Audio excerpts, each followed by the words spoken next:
warahmatullahi wabarakatuh. Perkenalkan, nama saya Nur Ain A.S. Husain dengan NIM C01423100 dari kelas 1D Keperawatan.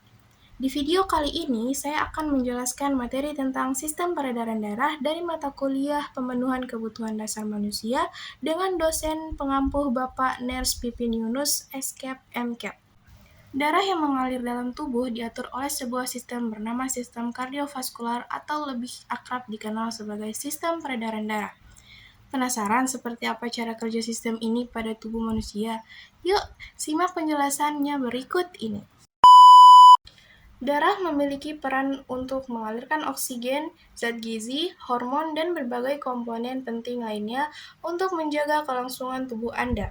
Sistem peredaran darah atau kardiovaskular terdiri atas 3 komponen penting, yakni jantung, pembuluh darah, dan darah yang saling berkaitan satu sama lain. Yang pertama, jantung. Jantung menjadi organ paling vital dalam sistem peredaran darah manusia. Organ ini berfungsi untuk memompa darah ke seluruh tubuh dan menerima aliran darah kembali. Letak jantung berada di antara paru-paru, tepatnya di tengah dada dan bagian belakang kiri tulang dada. Ukuran jantung berkisar dari 200 sampai dengan 425 gram, atau kira-kira sedikit lebih besar dari kepalan tangan Anda. Jantung terdiri atas 4 ruang, yakni serambi atau atrium kiri dan atrium kanan, serta bilik atau ventrikal kiri dan ventrikal kanan. Ada pula 4 katup jantung yang memisahkan keempat ruang tersebut. Katup jantung berfungsi menjaga aliran darah mengalir ke arah yang benar. Bagian ini terdiri atas katup trikuspid, mitral, paru-paru, dan aorta. Setiap katup memiliki bagian penutup atau flaps yang disebut leaflet atau cups. Bagian ini akan membuka dan menutup sekali setiap jantung berdetak. Yang kedua, pembuluh darah. Pembuluh darah merupakan saluran elastis yang berfungsi untuk membawa darah dari jantung ke bagian tubuh lain atau sebaliknya pada sistem peredaran darah manusia. Ada 3 pembuluh darah utama yang terdapat pada jantung, yakni arteri, vena, dan kapiler. Arteri yaitu pembuluh darah yang membawa darah kaya oksigen dari jantung ke bagian tubuh lainnya. Arteri punya dinding yang cukup elastis sehingga mampu menjaga tekanan darah tetap konsisten. Vena adalah pembuluh darah yang membawa darah miskin oksigen atau penuh karbon dioksida dari seluruh tubuh untuk kembali ke jantung. Vena punya dinding pembuluh yang lebih tipis dibandingkan arteri. Kapiler adalah pembuluh darah yang bertugas menghubungkan arteri terkecil dengan vena terkecil. Kapiler punya dinding yang sangat tipis sehingga memungkinkan pembuluh darah untuk bertukar senyawa dengan jaringan sekitarnya, seperti karbon dioksida, air, oksigen, limbah, dan zat gizi. Yang ketiga ada komponen utama dari sistem sirkulasi darah manusia. Selanjutnya ialah darah. Rata-rata tubuh manusia menampung sekitar 4-5 liter darah.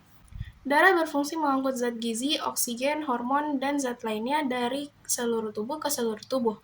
Tanpa darah, oksigen dan zat gizi akan sulit mencapai seluruh bagian tubuh. Secara umum, sistem peredaran darah manusia terbagi atas 2 macam, yaitu sistem peredaran darah besar atau sistemik dan sistem peredaran kecil atau pulmonal.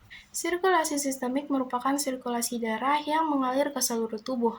Sirkulasi ini berlangsung ketika darah bersih yang mengandung oksigen mengisi serambi kiri jantung melalui vena pulmonalis setelah melepaskan karbon dioksida di paru-paru. Darah yang sudah berada di serambi kiri kemudian diteruskan ke bilik kiri jantung untuk disalurkan ke seluruh tubuh melalui pembuluh darah utama atau aorta. Setelah itu, darah yang dipompa melewati aorta akan terus mengalir hingga bagian paling ujung di seluruh area tubuh. Darah lalu akan kembali menuju serambi kanan jantung untuk mengalami proses pembersihan darah. Yang kedua ada sirkulasi pulmonal.